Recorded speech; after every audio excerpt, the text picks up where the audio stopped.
Welcome to OLC 4.0. It is term 1A. We are in class 27. Today we are looking at the second part of assignment 37, which was on the cover letter. And we are also circling back to do assignment 36, news report on chapter 9, which we accidentally skipped yesterday. I am Jillian Percy and welcome to our class. All right, as always, we go through the contact information. If you want to reach me at the studio, 1-800-465-7144.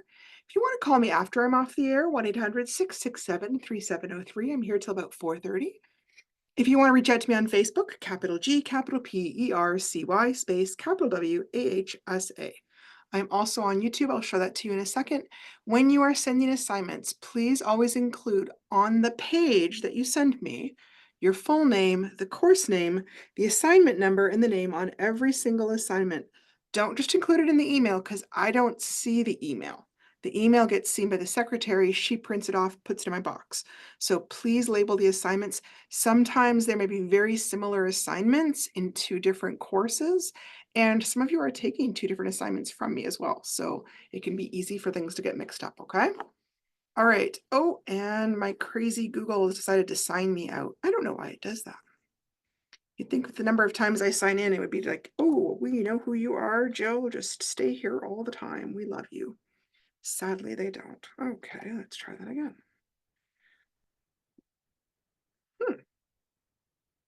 Well, that should definitely be my password.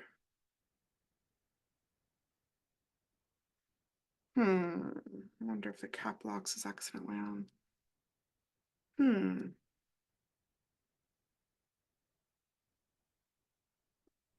This will be a very short class if I can't get in. Huh. That's odd.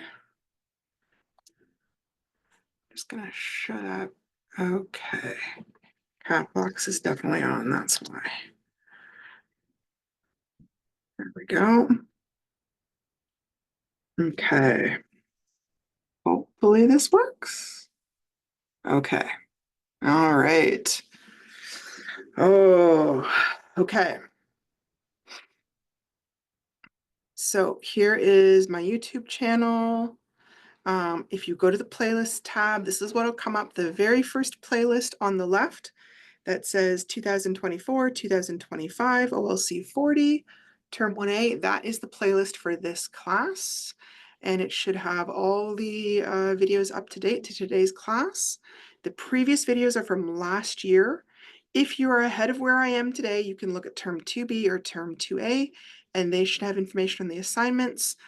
English 4E is also on here. I know I've got a few students taking that. I'll be teaching that in a couple of weeks in November, but until then, that's one you can take a look at. Also, we now have a new kind of Uber Wasa YouTube channel that has all the courses on it from this school year. So nothing from before the summertime, but this school year. So you can see we've got the PLAR Geography, PLAR English, PLAR History, grade 12 English, college level, foundations for college. It's a math. I'm not sure what the MAP part stands for, but, and then the OLC 40 literacy course, which is what you're taking right now. Okay. Learning goals. After you complete this class and these assignments, you should be able to identify the topic, the audience, the purpose for writing, and the requirements of the particular writing form. Use pre-writing strategies to generate ideas for writing. Use appropriate strategies to organize ideas and information for writing, such as using headlines while writing a resume. Create a first draft that includes the main and supporting details in the required format. Revise drafts in a variety of ways in order to ensure that the tone and level of language is appropriate to the audience and purpose using appropriate strategies. Using appropriate strategies to edit work to achieve accuracy and conventions in the areas of grammar, usage, spelling, and punctuation. Use the knowledge of how to write summaries, information paragraphs, and opinion pieces to produce informational writing for a variety of personal and school-related purposes. So we meet a whole lot of learning goals over here. Okay, so yesterday we were talking about the cover letter, and we kind of were doing all the brainstorming and thinking about your ideas, and then we're getting into the rough draft, okay? So the rough draft should always be handwritten. I want to see that it's your work, obviously. But the good copy as much as possible should be done on the computer. Now, I know a few students don't have access to a computer. There are a few communities where I'm aware that's an issue. If this affects you and you think that I am unaware of the situation, send me an email and let me know that's an issue, or tell your DEC. You do still have to do a good copy. It just needs to be handwritten then as neatly as possible. Now, it's totally okay to choose a job ad for one that you don't actually have the qualifications for, or even one you wouldn't really want. I'm just marking how you write your cover letter. It doesn't matter to me whether what you wrote actually matches your actual qualifications. It can be useful to get practice, but you don't have to. There are some sample letters that you can use to help you set up cover letters with the formatting kind of already in place in Google Docs. Now, if you are a student with us, you automatically have access to all those Google apps in your student Gmail. Now, if you're sitting there just saying to yourself, what student Gmail? Okay, everybody gets generated one. Contact me or contact the office, and we will give you the information on that and help you get started setting that up, okay? You really do want to activate it because it does have super useful things for doing this assignment and also the next assignment with the resume and stuff, okay? So I'm going to walk you through how to do that in case you do have it. Not everybody has used all the elements of Google Docs. Sometimes people have just kind of used it to type and they're not really familiar with how to use it for other purposes. So first of all, log into your Gmail or your Google account, okay? And then when you do that, at the upper right-hand corner of your computer screen, which should look like this, there'll be a little circle with an initial. Generally, that's your initial. And then there's a little box full of dots. And if you click on those dots, it kind of represents all the different apps, and a whole bunch of apps will come up. There's a few that might come up for me that won't come up for you. And they're not always in the exact same order. Now you see that little blue icon with the lines on it, that's Google Docs. And that's the same thing as like a Microsoft Word, just a word processing program. If you click on it, then up will come a blank. Well, actually, I'll show you what comes up next. Here we go. So what comes up is there's a blank, and then there's some things that are already formatted. And the reason is because some people find doing all the formatting really frustrating and difficult. And so they've kind of pre-formatted some things that are complicated for people. You can pick on, there's two main letter formats they've got. This one with the green is called Spearmint, and then there's another one called Swiss. I like the Spearmint best, but you don't have to use it just because I like it. You're welcome to use the Swiss instead. It's got some funky colors and lines that I don't care for, but it's pretty easy to get rid of those. I'm gonna do a little link here and go over to that so you guys can see it. Okay. Okay, so you know what I did? Hang on a second. I'm going to walk you through this because this is kind of important. I'm going to go back to the main documents. Okay. Now, sometimes, like I say, click on this. Come on. Okay. If I like everything about it, then what I can do is I can just kind of backspace and I would start entering my information instead of the information that it has. Okay. But if I do that, it's going to keep all the formatting. So it's going to keep the same colors, see that? And it's going to keep the same font, and it's going to have everything lined up. Now, you can change some of that. If I click on Jillian Percy here, and I want it to be bigger, I could click this little plus sign and make it bigger. I could click on the fonts and change the font to something different. Let's say that looks really ugly, but I could change it to something different if I wanted to. Same thing with the rest of the text. I could easily, you just kind of click on it and drag your highlighting over it. And then you would select a different font that you like better. Okay. Now I can change the color if I go in and bother to do it. See up here with the text color. I can select all of these pre-made colors. Black's probably the easiest. Now, this, I think, oh, actually, I can get rid of it. Okay, I think. I'm going to try it now. Cut it. Okay. One thing I found, sometimes there was stuff that I didn't want and I had trouble getting rid of it. And when I did that, what I did instead was select all of this, open up a whole new document, and then stick it in there. And what seemed to happen was some of the formatting didn't follow me, so I could fix things better. Now, right here, it's got room for 3 jobs, basically. If you've worked for more than that and you still want the format, what I would do is click on the entire formatting, copy it, go down, make sure you're, oh, wait, there we go. I've given myself a space. Now I'm going to paste it in. And now the formatting will all be exactly the same as what I already had there.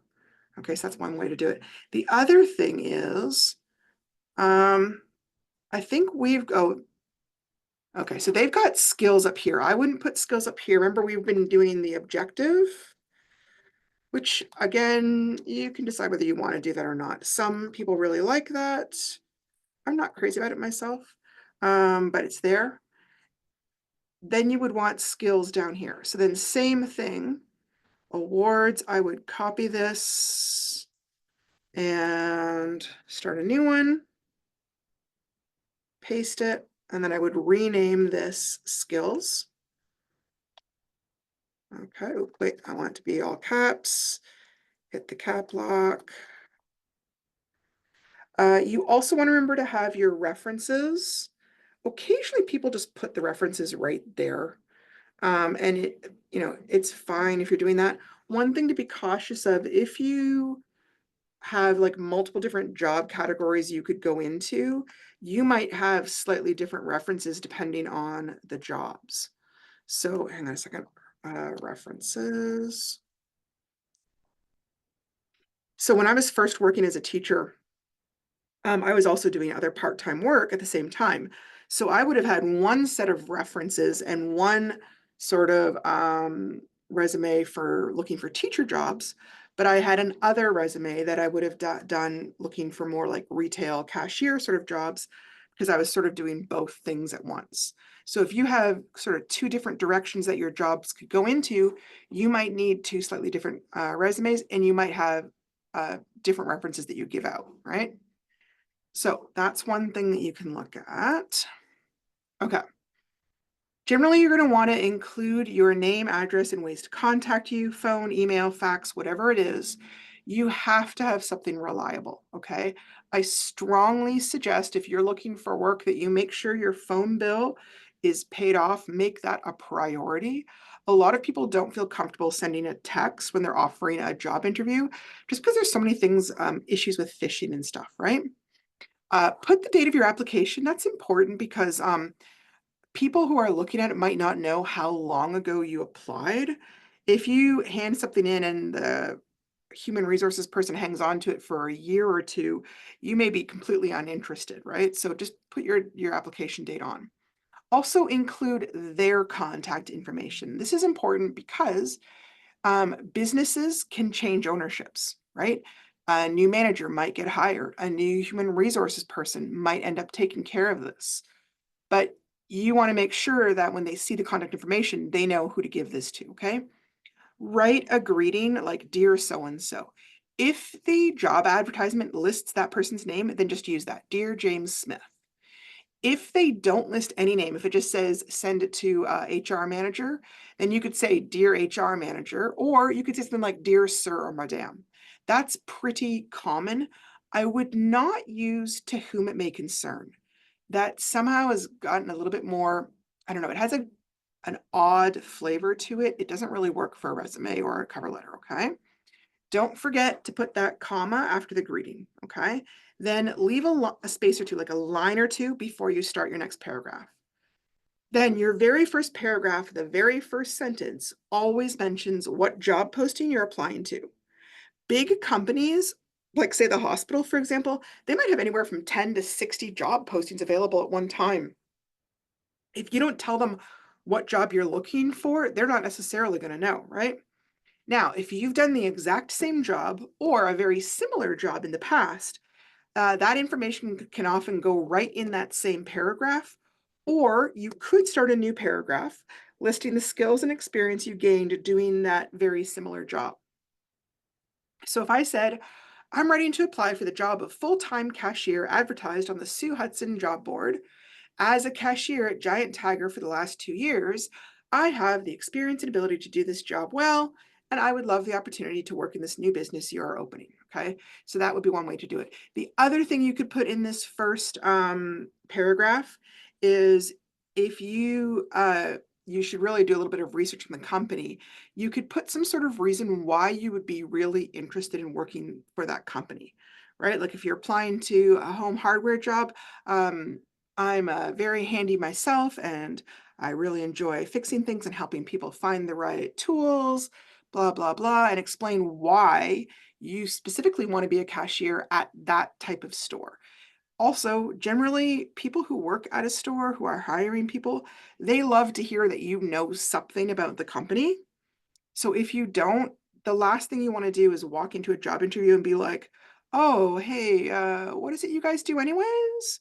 Because it just sounds like you don't care, right? And you may not actually care, but hey, it's probably best not to let your possible future boss know that, okay? All right, continuing your rough draft. You want to have 2 to 3 short paragraphs after that opening paragraph. You are trying to use this writing to sell yourself as the perfect candidate for this job.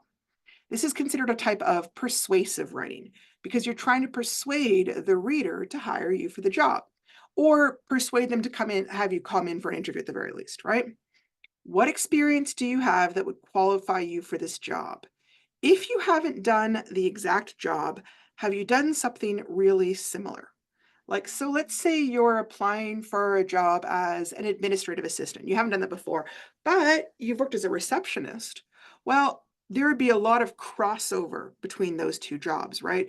You're probably used to answering the phones, greeting the public, creating letters, doing filing, right? So you would want to mention that.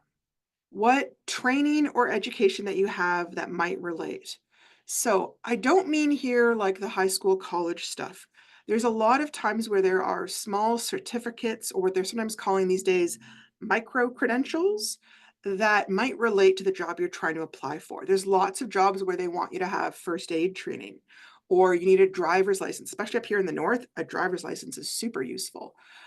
Things like heavy machinery training, Red Seal certification, Smart Serve certification. There's all sorts of little mini trainings you might have done on your last job that helps out a possible new employee because they don't have to pay for it again, right? Like teachers, for example, it's considered really good to have a couple teachers on staff who have first aid training. If I already got it, I'm saving my boss the money that it would cost for them to train me to have that, right? So put those things down. What skills do you bring? Sometimes it's really obvious from what your job title is, what kind of skills you bring, right? Like I'm a teacher, so it's probably pretty obvious that I know how to teach subjects, but it may not be so obvious that I say know how to run a library, or maybe I'm at school, I'm used to coaching a hockey team, right? That's not necessarily something that's obvious from my job title. So you want to put down those kind of skills that are going to catch people's eye, right? If you are the most amazing skateboarder, for example, but your job isn't about skateboarding, I probably wouldn't put that down. We're looking here for skills that would interest an employer, not just general skills. So are you good at certain kinds of computer software? Are you good at handling cash? Are you great at problem solving, how to fix machines? There's all those kind of things that can be useful. Just thinking about that one, as a teacher, lots of teachers aren't necessarily great at tech. So I know one thing that my boss at my old job used to always look for was teachers that were good at tech who'd be able to help other teachers. Technically, it wasn't part of the job description, but informally, that was something she was kind of always looking for in the hopes that, hey, that would be helpful. So by the same token, you may have some skills that might not relate specifically to that job, but your boss might be looking for it as, hey, it'd be super useful if we knew somebody who knew how to do that. Personality traits. These are things like enthusiastic, friendly, motivated, conscientious, punctual, things that describe what you're like as a person. Sometimes they're called soft skills, right? those can be really, really important, right? Somebody who's super outgoing and loves being with people might hate a night security job because it's too boring and quiet for them. On the other hand, somebody who's super quiet and doesn't like mixing with many people might really despise doing a sales job, and they might do really well at night security or lighthouse keeper or whatever, right? All right. Uh, for a cover letter, short paragraphs are easier to read. Cover letter should never go over a page, no matter what job you're applying for. You have to be brief. You do not need to restate every single thing that's in your resume. You want to get across the most important information, especially things that might not be in your resume, right? Like if you won, best salesman of the month, 9 months out of 12, might not be in your resume, but you might want to mention it into your cover letter, things like that. All right, and then moving on, the very last paragraph in a cover letter is usually a paragraph where you're suggesting your interest in coming in for an interview, and you kind of repeat the ways to contact you. If there's anything to do with special hours, you would mention it here, like, it's best to contact me from the hours of 5 to 9 in the evening. That is especially important if you already have one job and your boss is maybe not going to be too happy with you getting a phone call from your possible future next employer. Okay. You always want to sound kind of upbeat and confident, like you're pretty sure they do want to see you, even if you don't feel that way. Then leave another line, and then you'd write your closing sincerely or yours sincerely. And then you would print your name, and then you would also sign your name. You would do it both ways, okay? Now, the tone of your letter. This is really important, okay? Your business letters, they always should sound serious. You don't want to sound silly, and you don't want to sound too casual, like you're talking to your favorite bro, right? It should sound professional, businesslike, and again, you want to make sure you sound confident. This can be tricky. Like some people who are very introverted or shy, when they're writing this way, it can almost feel like you're bragging and it feels weird and awkward. But this kind of confident business tone is a really important part of writing a good cover letter. You just want to be careful that you don't describe yourself as so amazing that like Elon Musk should be looking up to you. So here's an example of how that might sound. So too unconfident. I know I don't have that much experience, but maybe you could try me out and see if it works out.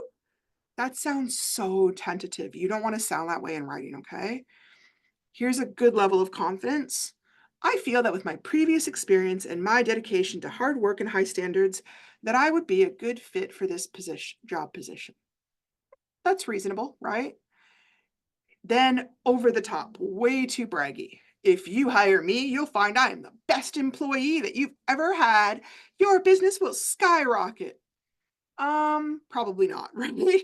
That sounds like you are pretty full of yourself. I don't think you'd want to put that into a cover letter. Okay. When we talk about the tone of your letter, we also kind of talk about the level of language because that sort of affects your tone. So one part should be your sentence structures should show a variety of sentence types. You don't want to use overly simple English sentences over and over again. I can do this. I know how to do that. I am this. It sounds a little bit too simplistic. Number two, as much as possible, take out all spelling or grammar or punctuation errors. By all means, use grammar and spell check. But honestly, if you're applying for a real job, I would have a friend proofread it. There's lots of times where the computer has mistakenly just let spelling mistakes go through. I've had that happen all the time. So you don't want to rely on it 100%, okay? Number three, your vocabulary should reflect knowledge of the job, industry, vocabulary, and jargon, because this shows that you really do have the experience you say you do. Almost every occupation has job-specific words, things that you only use when you're doing that job, right? It could include mentioning specific software programs used in the industry. For example, teachers need to know how to use PowerSchool to create report cards, and they need to know how to use Google Classroom to set up assignments. If you mention those and that you've used those, Even if you're a brand new teacher that's never worked before, it's gonna show that you have the knowledge that's needed to do the job. Waitresses might need to know how to use point of sale software like Square or Toast. Use the language that shows how to talk on the job and how to access the right tools, the right software, all those kind of things. Okay. Now, because we are finishing high school here, I know that I may have some students who have no work experience. And if you're looking for a job and you have no work experience, this is really tricky. One thing to think about is to add any kind of volunteer experience to your cover letter. Remember, you need volunteer experience to finish high school anyways, and it is a great way to get things put on your resume and try out jobs and find out, hey, do I like this before you commit to trying to work in that field? So this could include all sorts of things. Things like helping to chop firewood for elders shows respect for elders, shows a willingness to work hard. Helping to set up a feast. Okay, so you're good at organizing. You're good at service. Helping run the radio station during a funeral. Okay, you're probably good at public speaking. Fundraising for sports teams that you're on. You're persistent. You're dedicated. You're good with people. Helping to run any kind of camps. A lot of communities have summer camps, arts camps, science camps, Bible camps. If you've been a volunteer, then by all means mention that, right? Maybe you do some volunteer at the elementary school. I know in my community, a lot of times high school students, when they finished high school for the second term, they would come over and they'd get some of their volunteer hours by helping out at the elementary school. They'd be helping students, they might be helping run fun programs. Those kind of things look good on the resume, right? It shows that you're reliable and can be trusted. Okay, you also might include any kind of extracurricular activities that you've been involved in. This can be things like stuff that's been run at school, but it could be other organizations that you're involved in. You're especially looking for things that show that have organizational skills, leadership skills, or anything that's relevant to the job you're applying for. So some things like sports team, that might show commitment, hard work, you're athletic, you're good at teamwork. Computer club, you're smart, you're tech savvy, you're good at problem solving, you have some social skills. A robotics or a Lego club, again, teamwork, smart, problem solve, probably competitive. Arts clubs, creative, artistic, social, experienced, dedicated. Scouts or guides, that probably shows outdoor skills, teamwork, listens to authority, competitive, wide range of skills, right? Same thing with rangers or junior rangers or the military cadets, right? They also usually have students who are involved with those kind of things have good outdoor skills, know how to do land stuff, teamwork. They are able to listen to authority. They're often competitive. They may have a really wide range of skills, and you might have special skills, right? Maybe you are an air cadet, so you know how to fly.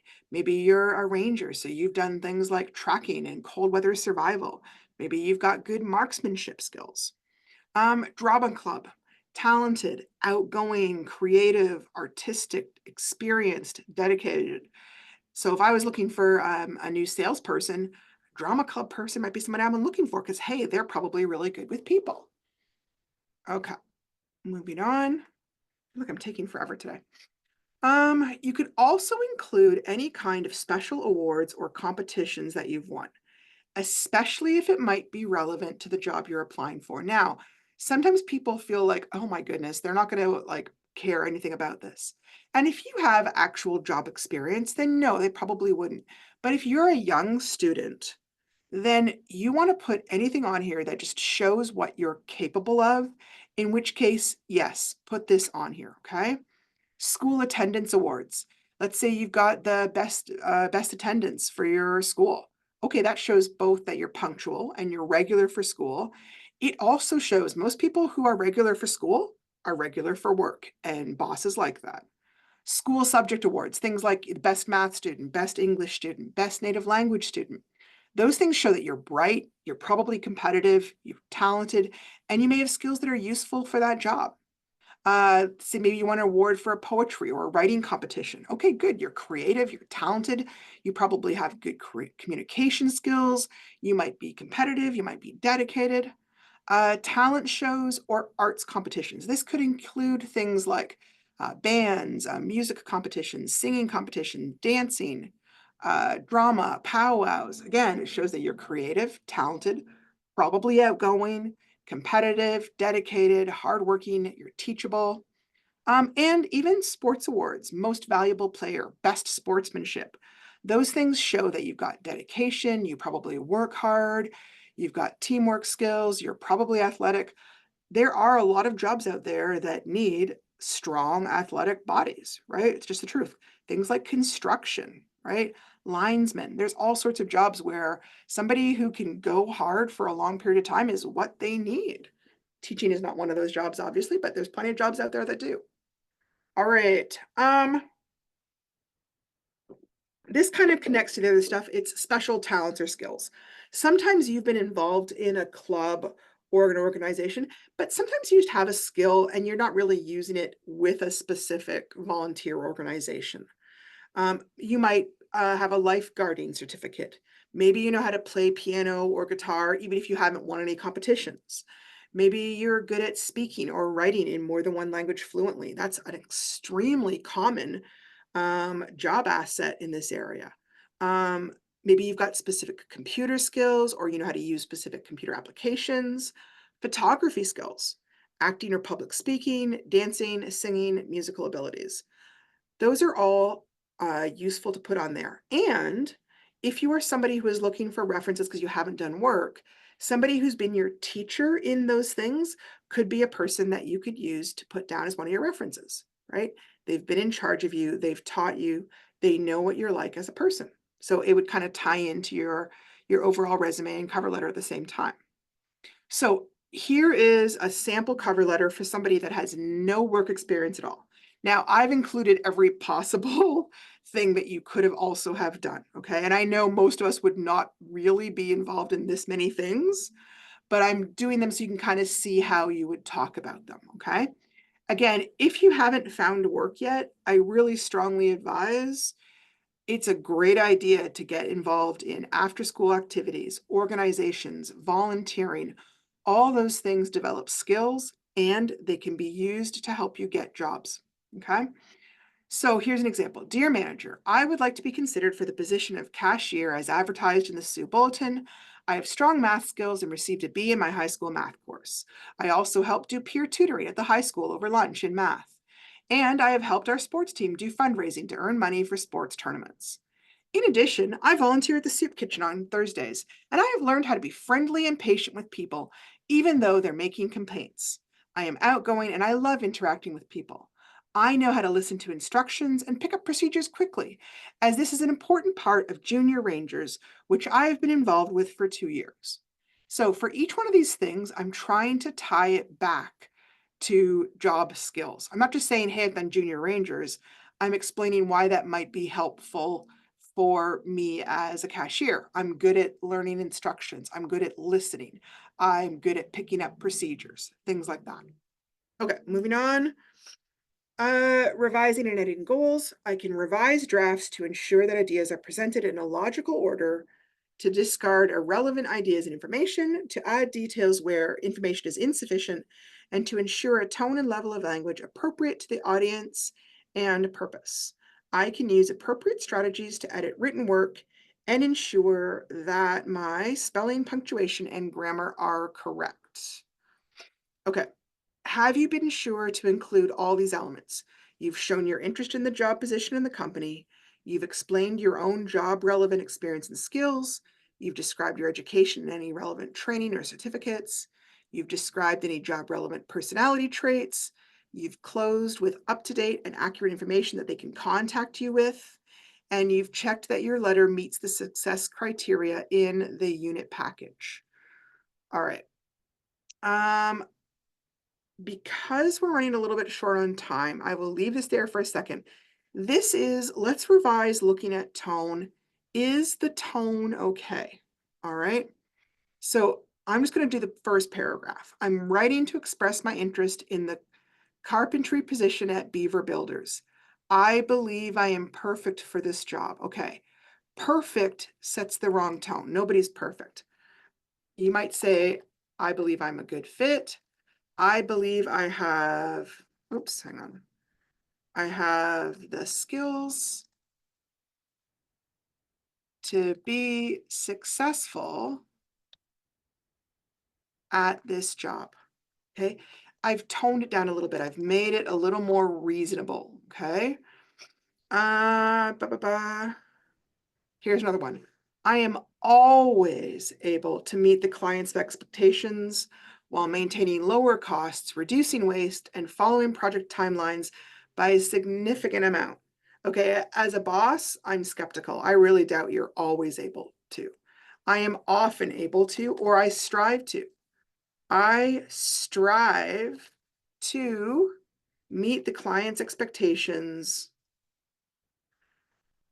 while maintaining lower costs, reducing waste, and following project timelines effectively. I don't want to say by a significant amount because really it's unlikely that's actually true. So that's the kind of thing where you're looking for words that may sound a little bit overconfident or a little bit underconfident. The other thing, and I don't have time to do this one either because we're kind of running out of time here, is look for incomplete sentences, run-on sentences, comma splice errors, sentence-verb agreement, all these kind of things. Some people are great at noticing that. Some people have a hard time. If you're doing this for real, not just for my assignment, I strongly suggest having a friend read it over and help you notice your mistakes, okay? It's a really, really good practice when you're new at writing cover letters. Okay, moving on to assignment 36. This is a revised assignment. It used to be part of assignment 35, but I found that people were just kind of skipping it because it was the very last section, even though it was worth more marks than all the rest. So I've made it its own assignment, which is why I kind of forgot it last time. You got to write a news report about what happened to Gary in chapter 9 of the novel Jimmy Comes Home.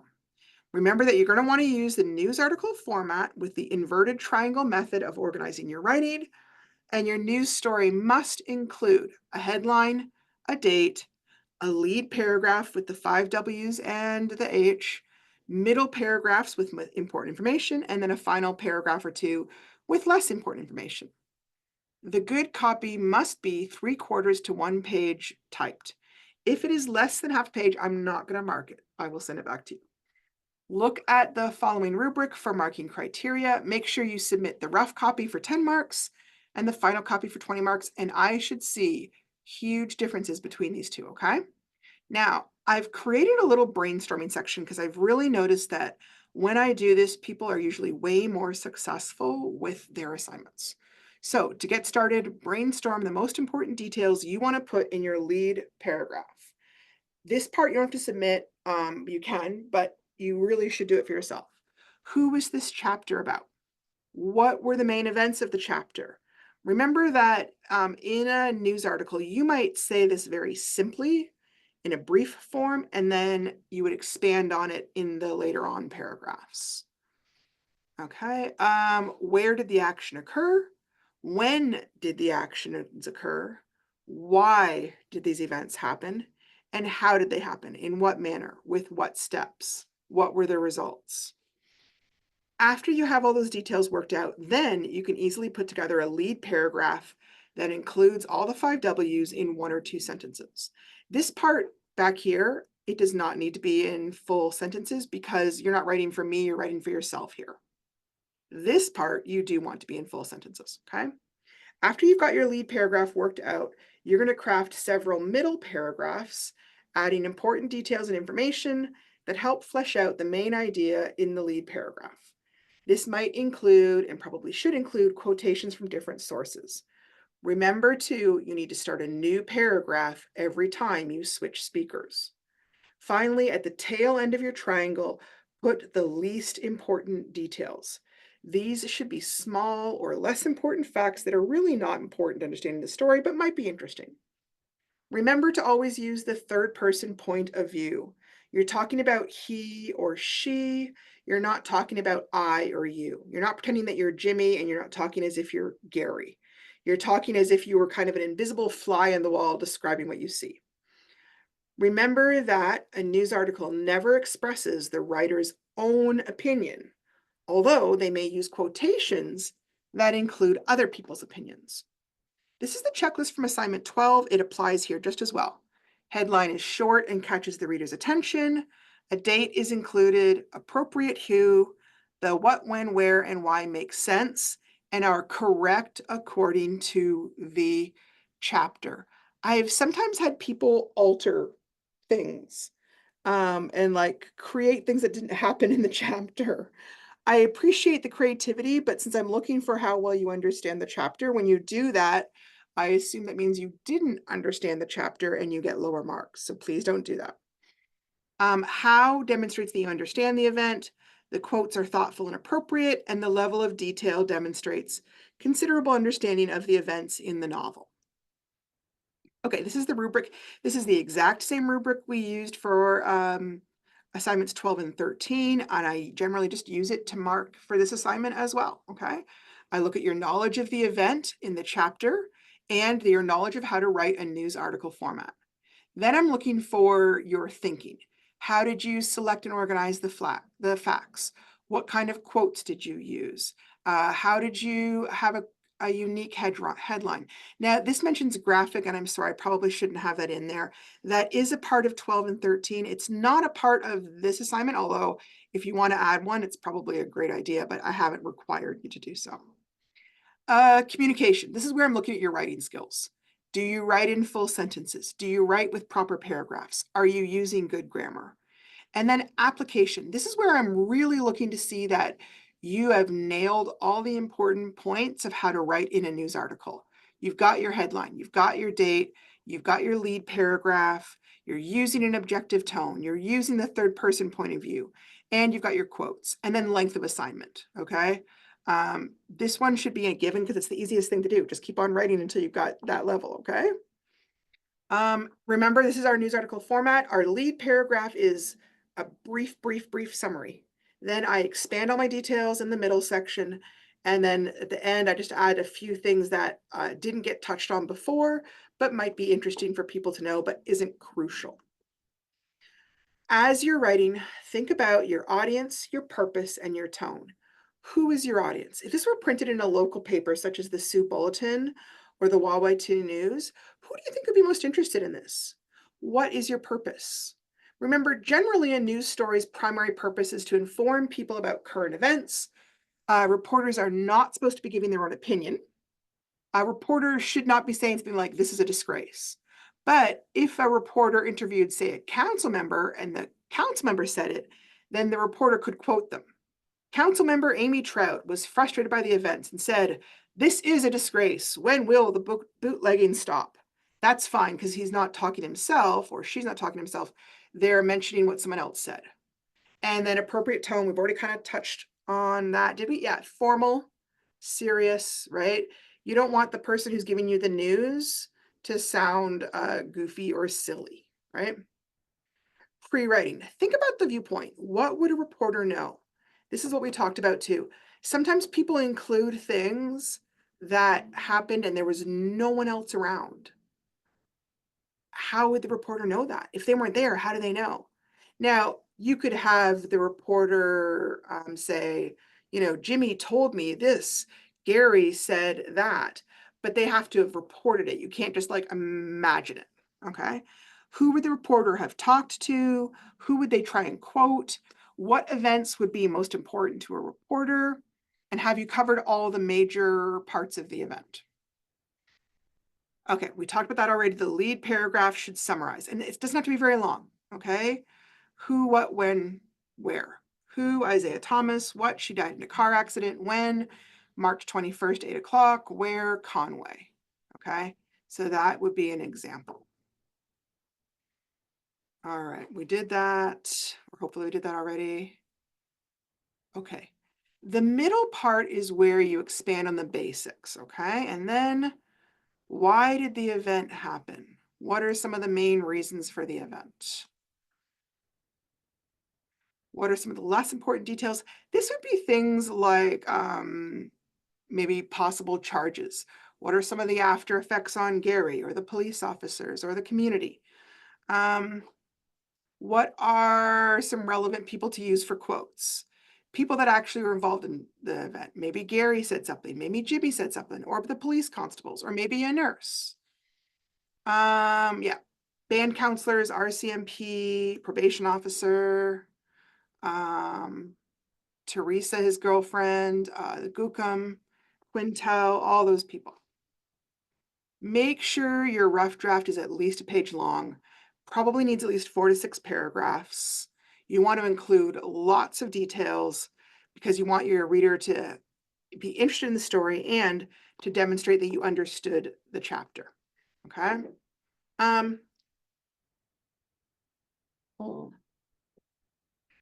I'm running a little bit short, I'm going to skip that, I think.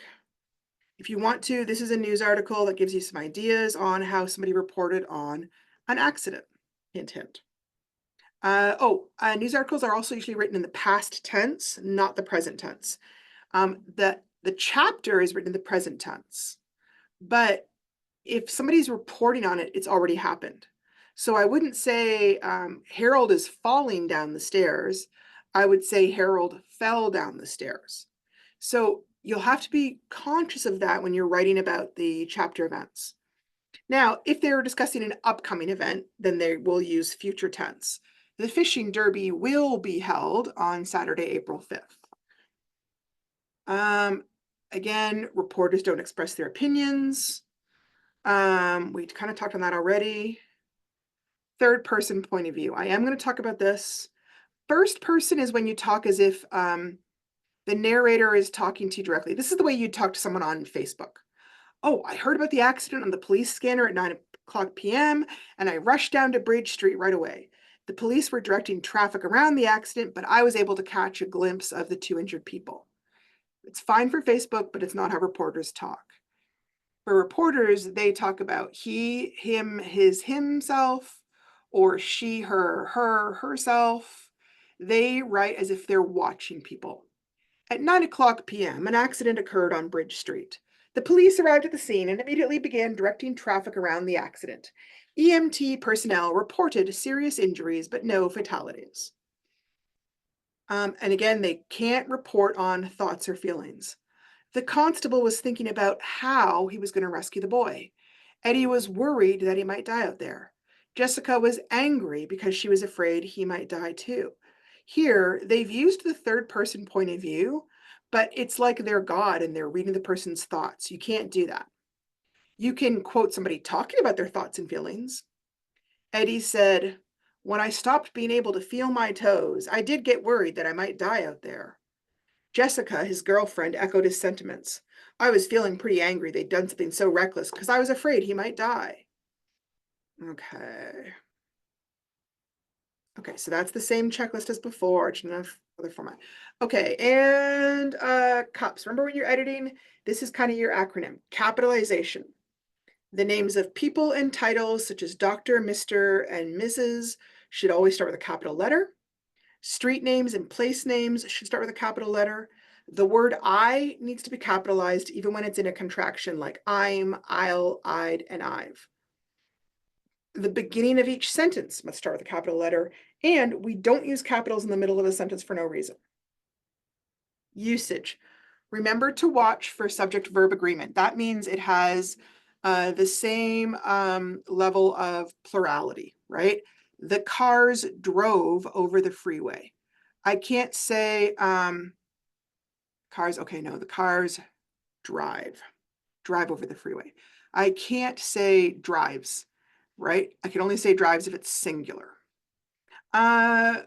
Use consistent and appropriate verb tenses. So in other words, if you start writing in the past tense, keep on going in the past tense unless you suddenly switch to talking about the future. Make sure the pronouns agree with their antecedents in number and gender. For example, Helen went to her house. In that case, there's both single, one person, and it's female. Helen went to their house. That's not singular. It's generally considered incorrect if she was going to her own house. It would be correct if she's going to someone else's house. However, Currently, we are making exceptions for this rule if someone's requesting to go by a specific pronoun. So if Helen likes to use they, their pronouns, then it might be correct in that fashion, okay? Let's see. Punctuation, remember to use quotation marks around any exact speech. Apostrophes are used only with contractions or to show possession and ownership. They are not used to show plurals. Compound sentences must have a coordinating conjunction and a comma, not just a comma by itself.